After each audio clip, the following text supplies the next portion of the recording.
18 horas. Notícias de Manaus, Amazonas, Brasil e do mundo. Agora na Mix.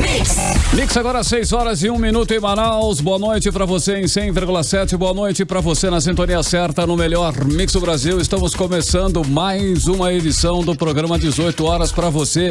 E nós vamos juntos até às 7 da noite com as principais notícias do dia nesta sexta-feira, dia 12 de março do ano de 2021. Eu, Carlos Júnior e Karime Leão na apresentação, Ari Guedes, DJ e produtor ali na técnica, na produção, Rodrigo Soares e Luciano Mateus, e lá no aplicativo humano, Wellington Trovão, transmitindo ao vivo e em cores para todo o Brasil.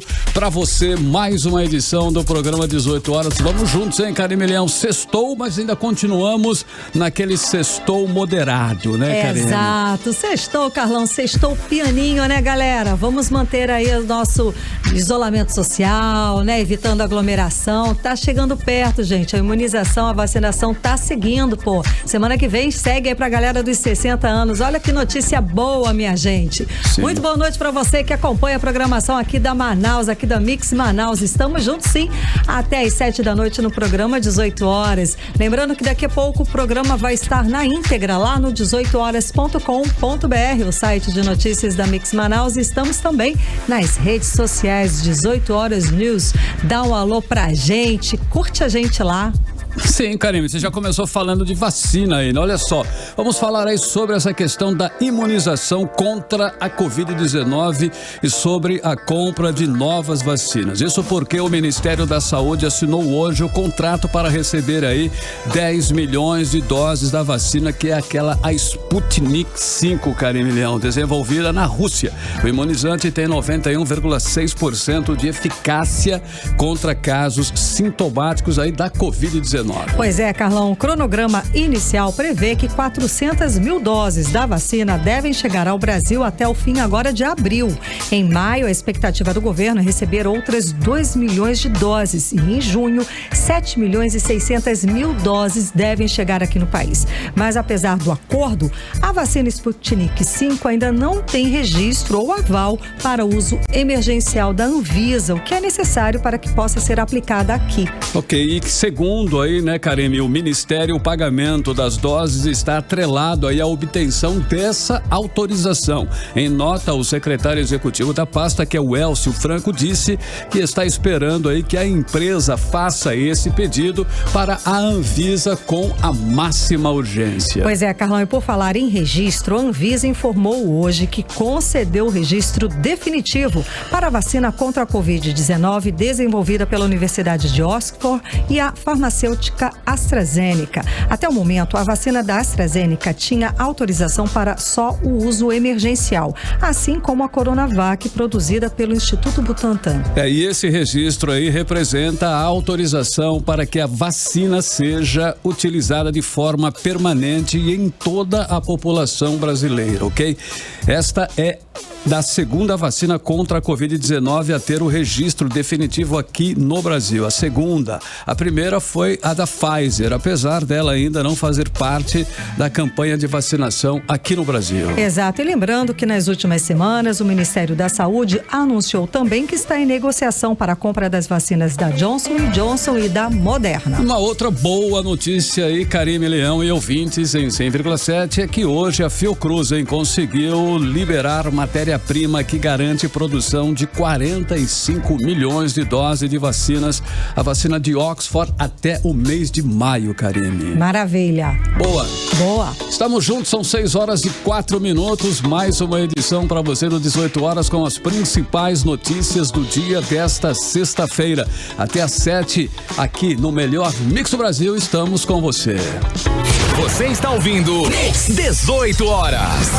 Olha, na manhã desta sexta-feira, Manaus aí, né, viveu um dia de cão, praticamente, aí no trânsito. A Avenida Torquato Tapajós continua com apenas uma via liberada num dos trechos e uma paralisação dos motoristas e cobradores do sistema de transporte coletivo travou também a Avenida Constantino Neri, complicou tudo de uma vez só, Karime, infernizando aí a vida dos que precisaram trafegar de carro ou de ônibus nessas duas aí dos principais corredores viários da cidade, cara. Pois é, Carlão, para os supersticiosos só faltou ser sexta-feira 13, né, gente? Pra quem tava lá, porque não tá fácil mesmo para ninguém. Agora vamos combinar, né, que o protesto dos trabalhadores do transporte coletivo foi cobrando salários e benefícios, né? Uma questão que não acaba nunca. Sai prefeito, entra prefeito e nada muda. As paralisações são sucessivas e quem sai sempre prejudicado diretamente é a população, que não tem nada a ver com essas relações trabalhistas das empresas de ônibus com os empregadores delas. Karime, o fato é que o sistema de transporte coletivo continua um caos, nada muda também nesse aspecto aí, Karime. Ônibus velhos e a população, quem é que paga a conta toda aí? A população. Só este ano a prefeitura já repassou para as empresas de ônibus nada menos que 20 milhões de reais. E o dinheiro de 20 milhões de reais são dinheiros tributos, né? Então é o nosso dinheiro. E o serviço continua assim péssimo e, além disso, os empresários não pagam os direitos dos trabalhadores. Simples assim, não é, Carlão? Bom, o Sindicato das Empresas de Transporte de Passageiros do Estado do Amazonas, Transporte Coletivo, Sinetran, informou que não foi notificado e desconhece os motivos desta paralisação. O protesto durou 1h30, começou às 10 da manhã, perto do Terminal 1, na Avenida Constantino Neri. E ainda sobre o protesto, o presidente do Sindicato dos Rodoviários, o Josenildo Mossoró, disse que eles estão sem receber o pagamento da cesta básica e do ticket alimentação, que estaria em atraso há 50 dias. Ainda segundo ele, os trabalhadores decidiram paralisar as atividades por conta própria e ele aguarda a resposta das empresas. Bom, são aí divergências, né? Impasses que devem ser resolvidos entre as empresas e os trabalhadores, sem que a população seja prejudicada, o que é praticamente impossível. As empresas têm que cumprir suas obrigações trabalhistas e a prefeitura, como poder aí concedente, deve sim fiscalizar as empresas e punir aquelas que não cumprem com suas obrigações. Isso é o básico, mas nem isso é feito e a população no final é quem paga o pato. Então essas divergências aí, esses impasses acabam realmente sempre sobrando para o usuário, para o consumidor, Carolina. Para a população, isso é certo, sim, né? Bom, e sobre o outro motivo, né? No nó no trânsito de hoje, a recuperação da rede de drenagem da Avenida Torquato Tapajós, a prefeitura informou que as obras continuam e não tem data para terminar, ao que tudo indica. O trânsito no local ficou muito complicado durante todo o dia por conta da grande quantidade de carros que trafegam na avenida nos 3 turnos. Você está ouvindo 18 horas. Bom, e amanhã, sábado, 13 de março, a pandemia de Covid-19 completa um ano aqui no estado do Amazonas. E desde o dia 13 de março de 2020, quando foi registrado o primeiro caso, até hoje, mais de 328 mil pessoas foram infectadas aqui no Amazonas. E em apenas 365 dias, o Amazonas acumula 11.400 vítimas fatais, o que representa uma taxa de 2.677 mortes para cada 1 milhão de habitantes. É a maior taxa do mundo e é mais que o dobro da média nacional. A repórter Odineia Araújo ouviu pesquisadores que apontam nossos erros e acertos durante esse 1 ano no combate à pandemia. Vamos conferir. Quem diria que aquele único caso do coronavírus anunciado em 13 de março de 2020 iria se multiplicar para quase 330 mil casos um ano depois? E que a primeira morte, registrada 11 dias depois do primeiro caso, se transformaria em luto para mais de 11.430 amazonenses. Nem mesmo em nosso pior pesadelo se imaginou que um ano depois ainda estaríamos chorando os mortos de uma pandemia que não tem previsão de acabar e cuja cura, a vacina, está cada vez mais escassa em um país onde o presidente da nação negligencia o vírus, a vacina e a prevenção, promovendo aglomeração, sem distanciamento e sem máscara. Nesse ano de pandemia, o Amazonas se tornou exemplo negativo para o mundo. Segundo o biólogo Lucas Ferrante, doutorando do Instituto Nacional de Pesquisas da Amazônia, exemplo em negligência, má gestão, denúncias de corrupção e colapso. O estado do Amazonas não teve um único único acerto em conduzir o controle da pandemia. O governador Wilson Lima ignorou recomendações feitas de um estudo pela FAPEAM e uma nota técnica que diziam que não era adequado retornar às atividades em 1 de junho do ano passado. Esse retorno precoce, o retorno precoce das aulas, culminou na segunda onda e que deu origem a essa nova variante que é mais virulenta, a P1. Ou seja, a negligência em aceitar a necessidade de medidas restritivas mais rígidas gerou esse cenário de 11 mil mortes por estado do Amazonas. O Amazonas foi o primeiro a colapsar no Brasil na primeira onda e registrou cenas inimagináveis. O epidemiologista da Fiocruz Amazônia, Gésen Orellana, lembra que Manaus se tornou o epicentro da epidemia no Brasil e de lá para cá quase nada mudou.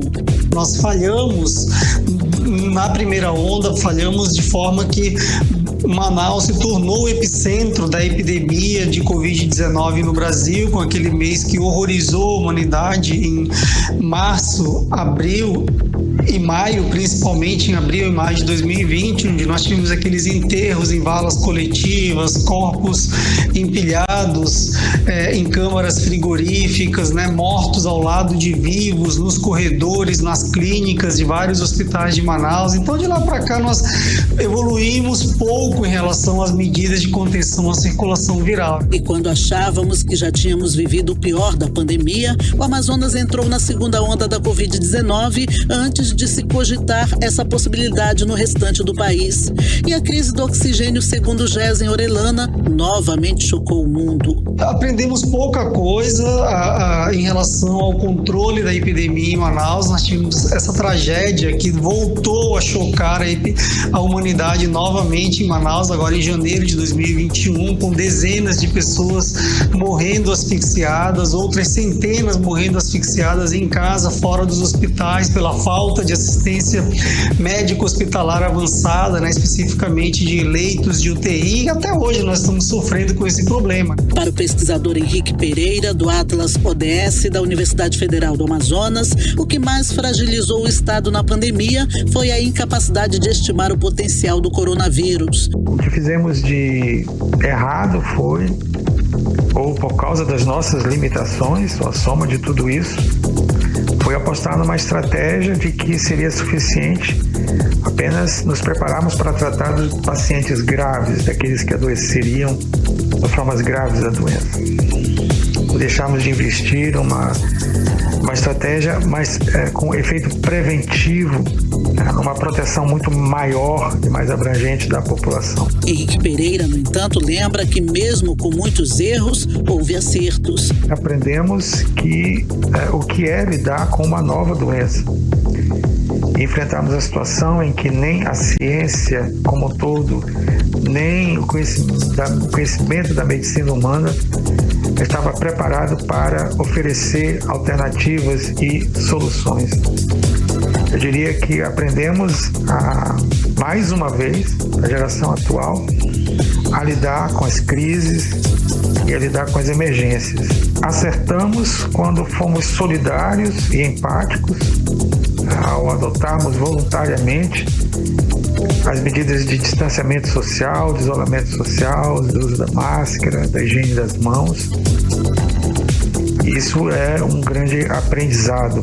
Os pesquisadores são unânimes em dizer que o SUS, mesmo que não estivesse preparado para essa pandemia, foi essencial para evitar tragédias maiores. Odneia Araújo para o 18 horas. Sem dúvida. Aqui no Brasil, o SUS, o Sistema Único de Saúde, realmente funcionou nessa pandemia. Agora, o que faltou especificamente aqui no estado do Amazonas foi gestão.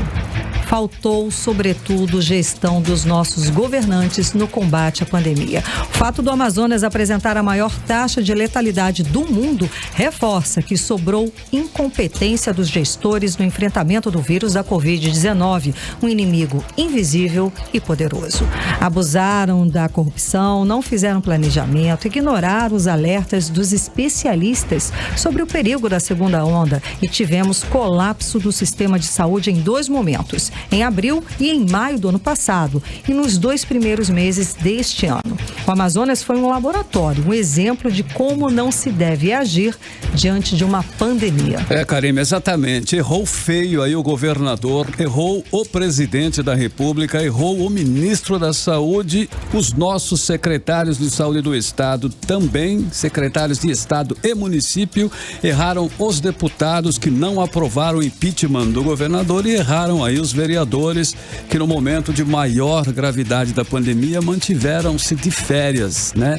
Estavam reclusos em recesso parlamentar. Mas errou também aí, né, Karime Leão? Nós vimos isso, noticiamos isso várias vezes aqui. Parte da população que não usam ainda, algumas vezes a gente ainda vê máscaras, que se aglomeraram aí em locais públicos, promoveram festas, confraternizações e aí ajudando assim a espalhar ainda mais o vírus, Karime. Sem dúvida alguma, uma irresponsabilidade, né? E o Amazonas, com isso tudo, produziu cenas que chocaram o mundo. Sepultamentos em covas coletivas, mortes por asfixia, por falta de oxigênio medicinal dentro dos hospitais. Além das pessoas que morreram em casa sem direito a atendimento médico hospitalar.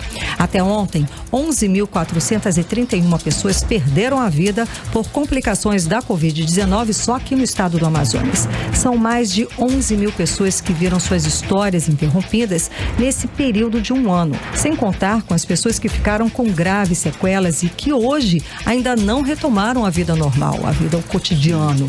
Famílias foram arruinadas com perdas de pais, filhos, parentes, amigos e conhecidos. Muitas dessas 11 mil pessoas poderiam estar vivas se os nossos governantes fossem mais sérios e enfrentassem a pandemia de forma correta. Karime, e os números mostram que a pandemia está longe, realmente longe de ser vencida. Só ontem aqui no Amazonas foram registrados aí 1.240 novos casos e mais de 43 mortes por complicações da Covid-19 foram confirmadas na capital e também no interior do estado. Mas passando aí agora nesse período, a gente tem também um pouco uns números mais positivos, né? Hoje, 1.028 pacientes estão internados. No final de janeiro, esse número foi de 2.700. Na fila de espera por um leito, são hoje 44 pacientes. Em fevereiro, esse número chegou a 700. E hoje, quando registramos aí mais de 40 mortes num espaço de 24 horas, ainda é um número muito alto realmente. Mas já tivemos aí 169 mortos num único dia durante o pico da pandemia. Para saber mais sobre essas estatísticas, a repórter Nathalie Moraes conversou com pesquisadores do Atlas da Covid-19, produzido pela Universidade Federal do Amazonas, e nós vamos conferir. O isolamento social, a vacinação em massa e a testagem com rastreamento são as ferramentas mais eficientes no combate à pandemia do novo coronavírus, segundo os especialistas. Conversamos com o professor do Departamento de Matemática da Universidade Federal do Amazonas, o FAM, Alexander Steinmetz, responsável pelo Atlas da Covid-19, que explicou que o Amazonas é um exemplo de como o isolamento social, mesmo quando não planejado, pode sim afetar na curva de casos, principalmente nos de óbitos. As medidas de restrição de mobilidade e uso de máscaras e os cuidados com álcool em gel, com certeza teve algum papel na redução dos óbitos até aqui no Amazonas, porque saímos de um pico extremamente elevado para níveis ainda altos, mas menos elevados. Infelizmente, as medidas de restrição não foram suficientes para, de fato, baixar os números de casos a um nível controlado. A pandemia completa um ano no Amazonas neste sábado. E hoje somos o epicentro da pandemia. Em uma nota técnica elaborada por um grupo de especialistas de 6 universidades brasileiras, os estudiosos concluíram que o isolamento social atingiu seu máximo nos meses de abril e maio, em todos os estados, menos no Amazonas. Segundo esses especialistas, o aumento no isolamento demora de 2 a 3 semanas para causar qualquer efeito durante esta pandemia. Mas é inegável que as medidas de isolamento social e do uso de máscaras tenham tido um impacto importante no controle da pandemia no mundo inteiro e também no Brasil, nos lugares onde foram implementados, pelo menos parcialmente. O caos nos sistemas de saúde que se vê agora em estados e municípios se instalou primeiro em Manaus com cenas dramáticas. Na primeira onda, foram mortos enterrados em valas comuns. Na segunda onda, pessoas morrendo sufocadas por falta de oxigênio. Pouco ou nada se aprendeu com a trágica experiência aqui do nosso estado. Neste um ano de pandemia, o Amazonas acumula 11.388 mortes e mais de 327.523 casos da doença. Segundo dados do Ministério da Saúde, a média nacional é de 128,8 óbitos para cada 100 mil habitantes. Aqui no nosso estado, são 270 óbitos para cada 100 mil, o maior índice do país. A opção adotada pelo governador Wilson Lima no combate à pandemia vai na contramão do que dizem os estudiosos, que afirmam é preciso imunizar a maior parte da população e manter o isolamento social. Nathalie Moraes para o 18 horas. Pois é, manter o isolamento social que é tão necessário, né? Mas com a reabertura das atividades econômicas, a vida aqui em Manaus praticamente voltou à normalidade, com aglomerações no transporte coletivo e nos centros comerciais, o que leva os especialistas a alertarem para uma possível terceira onda. E a vacinação contra a Covid continua num ritmo lento, mesmo o Amazonas aí liderando o ranking nacional em doses aplicadas em relação à população do estado. Até a tarde de hoje foram aplicadas aqui no Amazonas 425 mil doses da vacina em pessoas dos grupos aí prioritários. E apenas 96 mil pessoas receberam as 2 doses necessárias para obter uma boa proteção contra a doença. Pois é, Carlão, de uma população de 4,5 milhões de habitantes, menos de 100 mil pessoas aqui no Amazonas receberam as 2 doses da vacina AstraZeneca ou a Coronavac, né? 330 mil pessoas até o momento receberam apenas uma dose, o que não garante a imunidade. Sim, e o Amazonas recebeu até hoje 762 mil doses da vacina AstraZeneca e Coronavac e aplicou 425 mil doses até agora. Temos aí muitas doses estocadas ainda. De 100 mil indígenas aldeados, apenas 62% receberam a primeira dose da vacina. Cerca de 10 mil profissionais de saúde ainda não foram vacinados, embora a vacinação esteja disponível há quase 2 meses para esses profissionais. Pois é, agora vamos lembrar que os idosos de 60 a 62 anos foram incluídos no cronograma de vacinação contra a Covid-19 aqui em Manaus.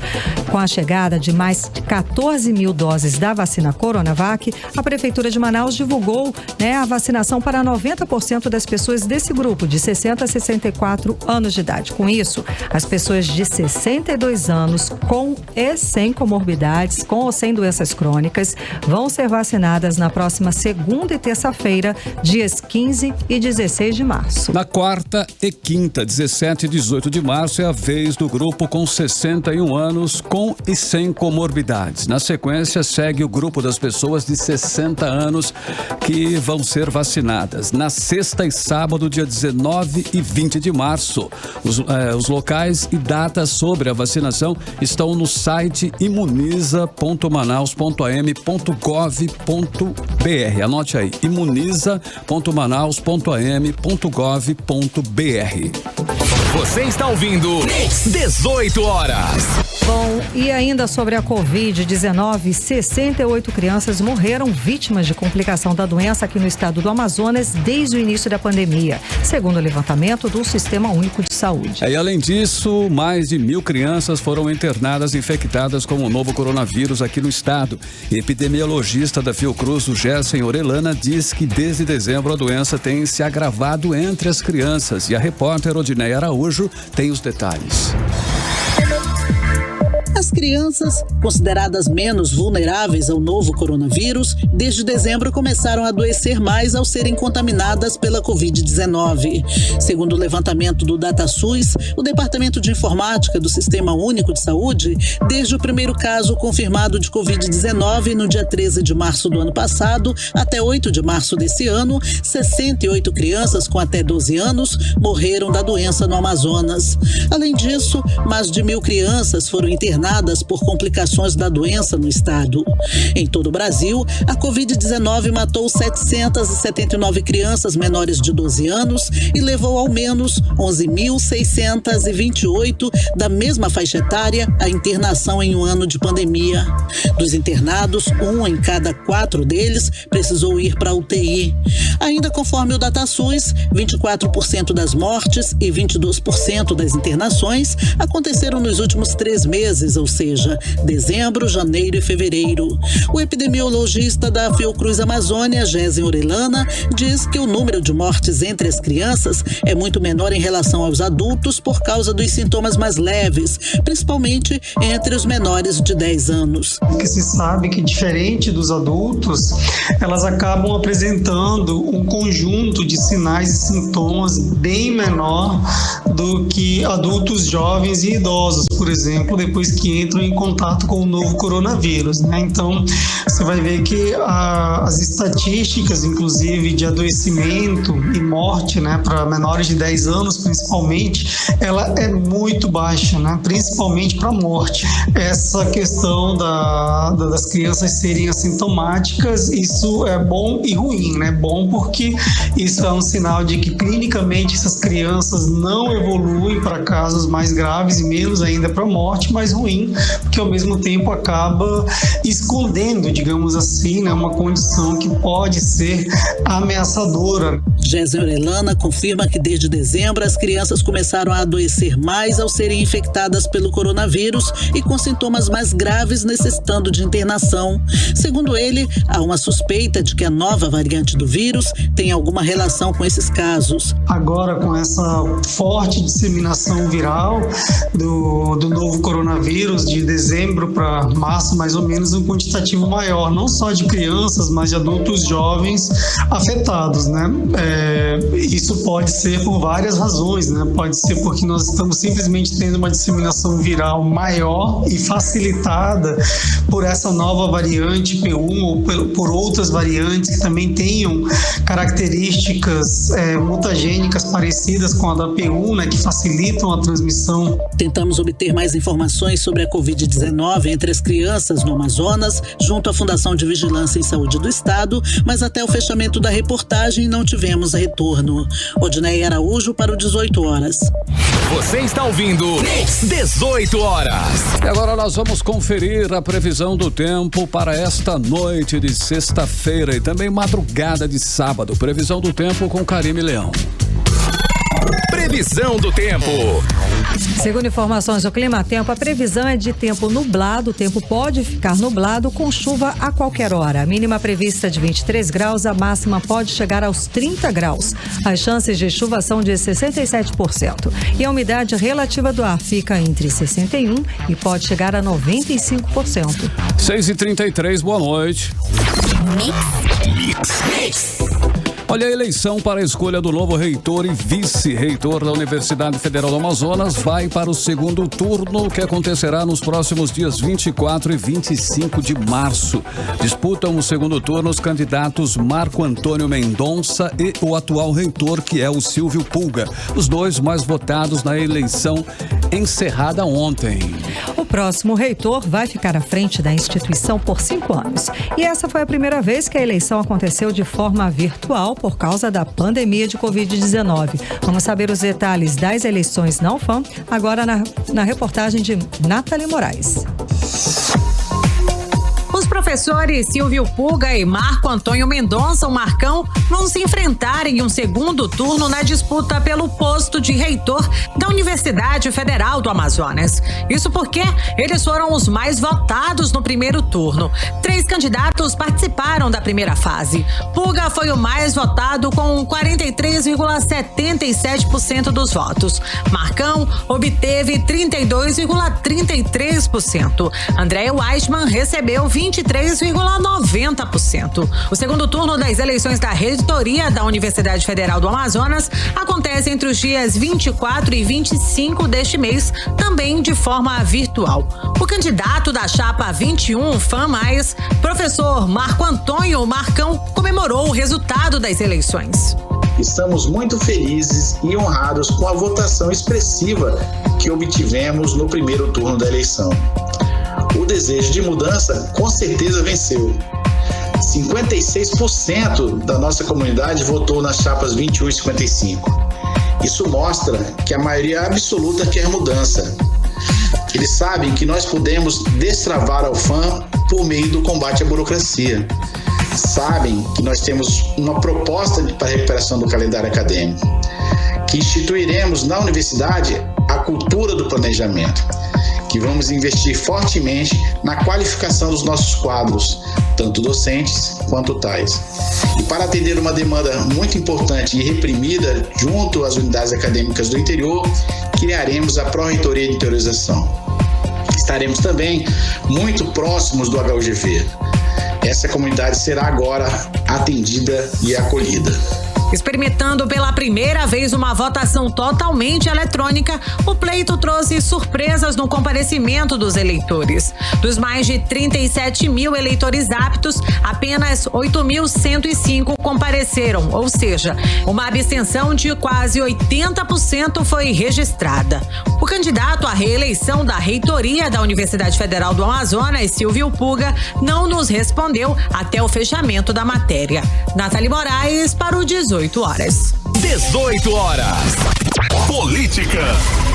Em meio à grave crise de saúde pública do Estado, a grave crise de saúde pública do Estado provocada aí pela pandemia de Covid-19, que já matou inclusive mais de 11 mil pessoas, a Agência de Desenvolvimento Sustentável do Amazonas publicou o contrato de R$6.100.000 com a empresa Maplins e Companhia para serviços de consultoria de inteligência artificial por 12 meses. Pois é, Carlão, só que esse tipo de contrato desrespeita o decreto estadual de março de 2020, assinado pelo governador Wilson Lima, que proíbe novos contratos que representem aumento de gastos, de despesas para o Estado, incluindo a contratação de novos serviços. A única exceção são os relacionados ao enfrentamento da pandemia. Aí, por esse motivo, o deputado Wilker Barreto do Podemos vai pedir aos órgãos de controle do Estado que cancelem o registro de preços. 18 horas.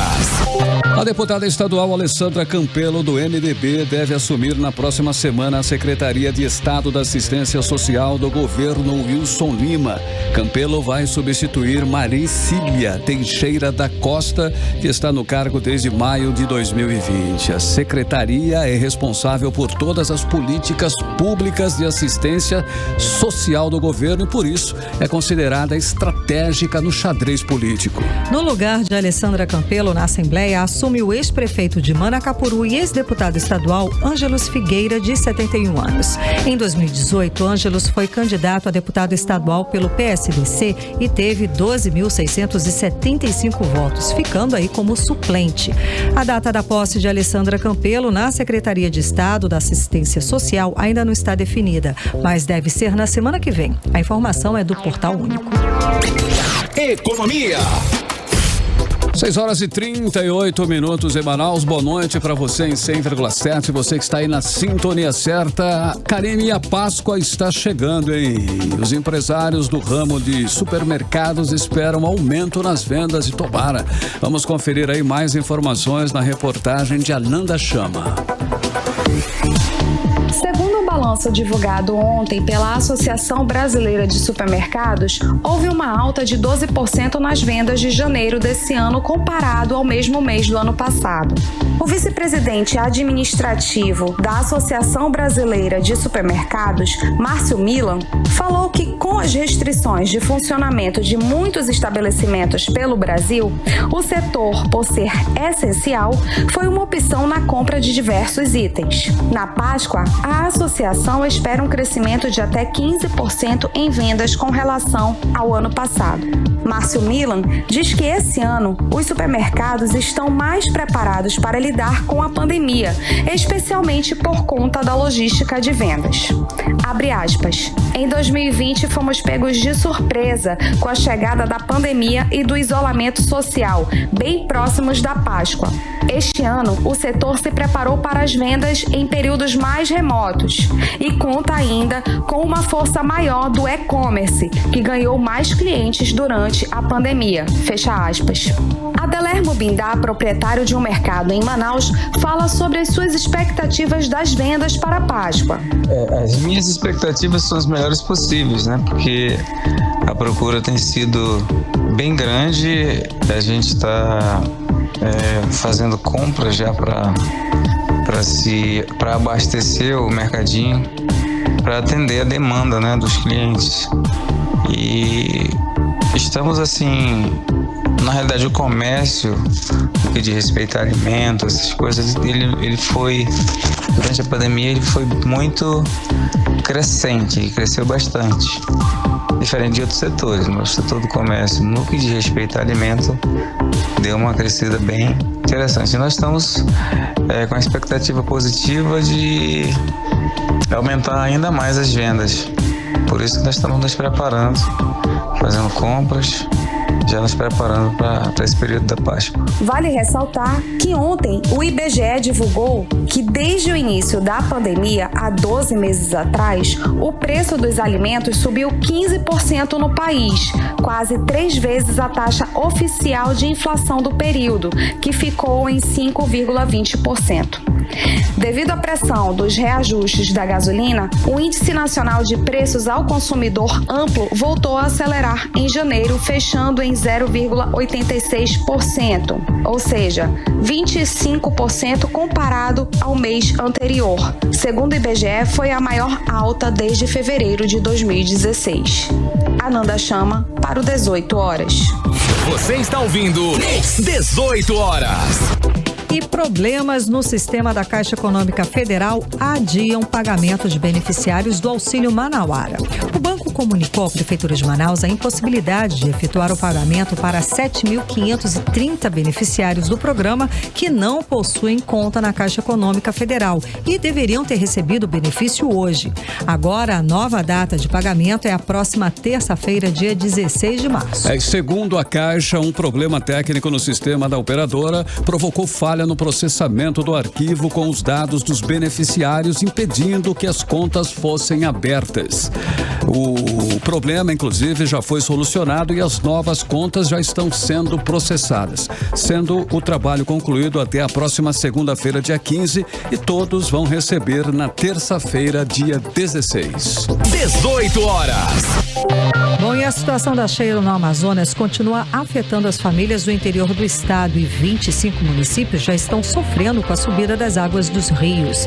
Nesta semana, um vídeo do prefeito da cidade de Itamaraty viralizou na internet. João Campelo aparece dentro d'água pedindo ajuda para a população. E a Defesa Civil do Amazonas decretou em Itamaraty situação de emergência por inundação. A cidade, segundo o IBGE, tem 7.814 habitantes e já contabiliza 683 famílias em situação crítica, atingidas aí pela cheia. 18 horas. Bom, agora nós vamos saber aí a previsão do tempo para este final de semana, sábado e domingo. Teremos muito sol ou muita chuva? Vamos conferir a previsão do tempo com Karime Leão. Previsão do tempo. Carlão, de acordo com informações aqui do Clima Tempo, vamos ter um pouco de tudo, não é? Bom, para amanhã, sábado, a previsão é de sol com muitas nuvens durante o dia, período de nublado com chuva a qualquer hora. A mínima prevista é de 22 graus, a máxima não deve passar dos 29 graus. As chances de chuva são de 67%. E a umidade relativa do ar fica entre 64%, podendo chegar até a 94%. Já no domingo, a previsão também é de sol com algumas nuvens. Chove rápido durante o dia e a noite. A mínima prevista é de 21 graus e a máxima pode chegar até 30 graus. As chances de chuva são de 90%. 6h48, boa noite. 18 horas. Economia.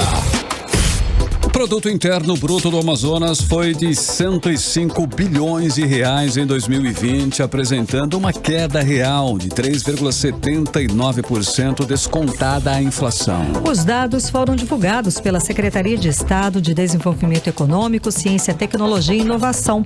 Vamos conferir mais informações sobre os resultados do PIB amazonense agora na reportagem de Ananda Chama. A Secretaria de Estado de Desenvolvimento Econômico, Ciência, Tecnologia e Inovação divulgou ontem, dia 11 de março, os dados do Produto Interno Bruto do Amazonas no ano de 2020. A somatória de todos os bens e serviços gerados no ano passado aqui no estado teve um crescimento nominal de 0,55% e queda de 3,79% em valores reais, descontada a inflação do ano, que é de 4,52%, comparando ao ano anterior. Com os impactos causados pela pandemia, o PIB do Amazonas em 2020 foi de 105 bilhões.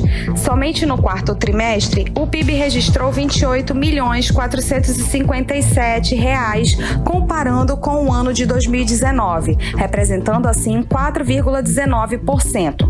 O segmento de serviço teve um crescimento de 4,1% e a indústria registrou a alta de 3,72%. O desempenho do PIB se deve à recuperação da atividade econômica, que contribuiu com valores de 26.870.000 reais no terceiro trimestre e de 28.457.000 reais no quarto trimestre, compensando as perdas do segundo trimestre. Jório Veiga, secretário da SEDECT, fala que o resultado do PIB em 2020 foi muito melhor que o resultado esperado. Em 2020, o Amazonas conseguiu um feito bastante importante, que foi um crescimento nominal no nosso PIB. Deve-se muito à recuperação da indústria, o comércio também se comportou bem. Então, isso faz com que nós tenhamos um resultado muito melhor do que o esperado, quando se chegou a pensar em uma perda acumulada no ano de 9% com relação a 2019. E isso ficou muito menor e faz com que nós tenhamos confiança em que 2021, apesar do que estamos passando, vai ser ainda melhor. O PIB no Brasil em 2020 foi de 7,4 trilhões. No último trimestre divulgado, o valor foi de aproximadamente 2 bilhões, registrando uma queda de 4,1%. Ananda Chama para o 18 horas. Você está ouvindo 18 horas. Olha, que a pandemia vem afetando aí a economia, isso com certeza não é novidade para ninguém, mas alguns setores foram duramente castigados aí, né, nesse um ano de pandemia, como foi o caso aí do polo de motocicletas instalado aqui em Manaus. A produção de motos que aqui em Manaus registrou o pior bimestre dos últimos 21 anos. O agravamento da pandemia com as restrições impostas pelo governo paralisaram as linhas de produção das maiores fábricas do setor de duas rodas, tiveram a produção aí de 38,6%, que reduziram a produção em 38,6%. Vamos saber mais sobre esses impactos aqui no Polo Industrial de Manaus com a repórter Nathalie Moraes. Os fabricantes de motos instalados aqui no Polo Industrial de Manaus sentiram com muita força os efeitos do reendurecimento da pandemia de Covid-19 neste início de ano. Em paralelo com outros segmentos, também a cadeia de fornecedores do setor enfrenta problemas no abastecimento. A produção, que em janeiro, em comparação anual, já havia caído em 46,5%, voltou a apresentar uma queda em fevereiro de 38,6%, segundo divulgou a Abraciclo, entidade que representa o setor. Em janeiro, foram montadas 53.600 unidades. Em fevereiro, o volume ficou em 58 mil. A produção no primeiro bimestre de 11.600 motos corresponde a uma retração de 42,7% no comparado com o mesmo período do ano passado. A maior retração já registrada nos últimos 21 anos. A capacidade de produção do setor no Polo Industrial de Manaus é superior a 100 mil unidades mensais, segundo o diretor executivo da Abraciclo, Paulo Takenushi. A segunda onda de Covid-19 aqui no estado levou o governo do Amazonas a tomar várias medidas de restrição de circulação de pessoas, o que obrigou os fabricantes a ajustarem as jornadas de trabalho e levaram a esta redução. A produção de 58.014 motocicletas no mês de fevereiro refletiu a grave crise da pandemia do coronavírus que tivemos no início de ano em Manaus, inclusive com lockdowns nas fábricas e afetando toda a produção do polo industrial de Manaus. Esse reflexo, inclusive, deu uma retração de 42,7% no primeiro bimestre comparado ao ano de 2020. Esperamos que agora, para o mês de março, a produção caminhe de uma maneira normal e com isso a gente possa recuperar parte da produção que perdemos do início do ano. Apesar desta queda na produção, uma notícia animadora para o setor. O senador Eduardo Braga anunciou por meio de suas redes sociais que foi incluído na pauta de votações do plenário do Senado na próxima terça-feira o projeto de decreto legislativo apresentado por ele que suspende os efeitos da decisão do governo federal de reduzir a alíquota dos impostos de importação de bicicletas. A proposta conta ainda com a assinatura dos senadores Omar Aziz e Plínio Valério. Que trata de anular aquela resolução da CACEX que prejudica todas as fábricas de bicicleta, não apenas na Zona Franca, mas em todos os estados brasileiros. O Brasil possui mais de 300 fábricas de bicicletas, entre as pequenas, médias e grandes fábricas. Geramos mais de 20 mil empregos, entre empregos diretos e indiretos. E esses empregos todos correndo o risco de serem exportados para a China, gerando emprego na China e demitindo brasileiros na Zona Franca e no Brasil. Conseguimos hoje, na reunião de líderes do Senado, o apoio dos líderes e o apoio do presidente Rodrigo Pacheco para este pleito dos brasileiros, este pleito dos trabalhadores das fábricas de bicicleta. A medida tem repercussão negativa em todo o país, além da Zona Franca de Manaus, já que existem perto de 380 empresas do segmento espalhados em diversos estados. Juntas, mobilizam aproximadamente 20 mil trabalhadores.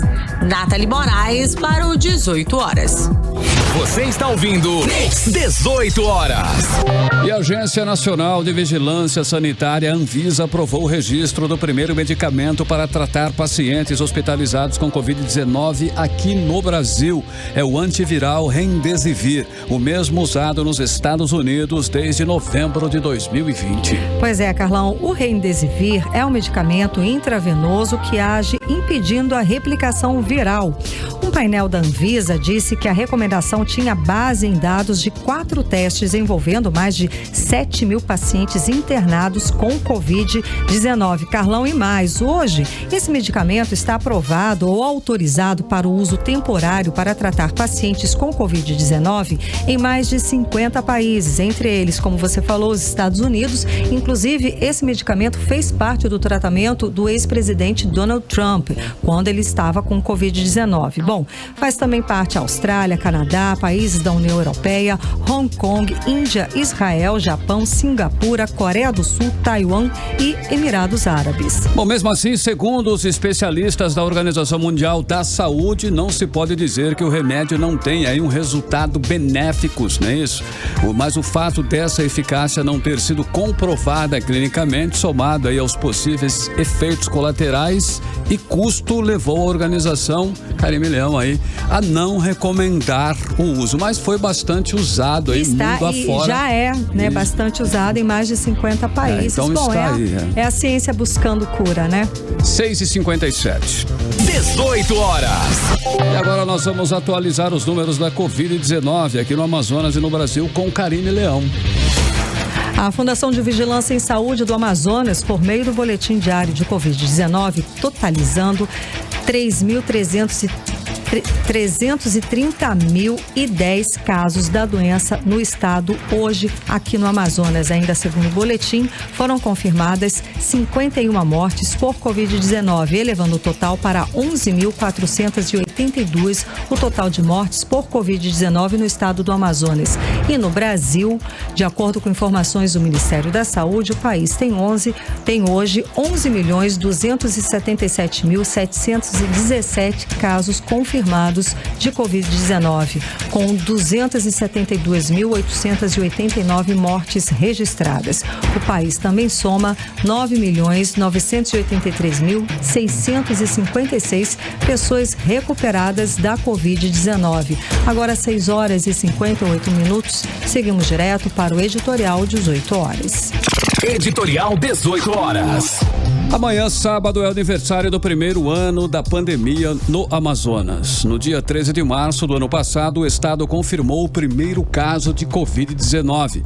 E o primeiro caso de morte no Amazonas foi confirmado dias depois, no dia 24. Já são mais de 11.500 mortos. Mais da metade das mortes ocorreram na segunda onda da pandemia em 2021. Foram 12 meses de escândalos no governo do Amazonas. O governador Wilson Lima foi acusado de liderar um esquema criminoso de compra superfaturada de respiradores. Respiradores que sequer serviam para tratar os pacientes de Covid-19. No ano passado, quando anunciou o primeiro caso de Covid-19, o governo do Amazonas disse que a rede pública estava preparada e não estava. Foi um ano de sofrimento para quem ficou sem renda, para quem não pôde trabalhar, teve que fechar empresas, para quem perdeu o emprego. E serão ainda muitos anos de tristeza e sofrimento para as famílias dos mortos. Nós aqui aproveitamos o momento para homenagear a todos os trabalhadores dos setores essenciais que ajudaram a sociedade a ir enfrentando os piores momentos e nos solidarizarmos com as famílias dos que perderam seus entes queridos, mantendo sempre a esperança de dias melhores para todos. 18 horas. 7 em ponto, Karime, tem a saideira. Não, nem é a saideira, é o número exato de novos casos do boletim da Fundação de Vigilância em Saúde. Atualização. Hoje, exato. Hoje foram registrados, 1.247 novos casos de Covid-19, totalizando 330.010 o número de casos da doença desde o início da pandemia no ano passado. Agora sim. Então tá, boa noite. Fechamos mais uma edição do programa 18 horas. Valeu. Um beijo, um bom fim de semana. Bom final de semana pra você. Continue bem, continue em 100,7. Segunda-feira estaremos de volta com você a partir das 6 da tarde para mais uma edição do 18 horas aqui no melhor Mix do Brasil. Você ouviu 18 horas. Mix.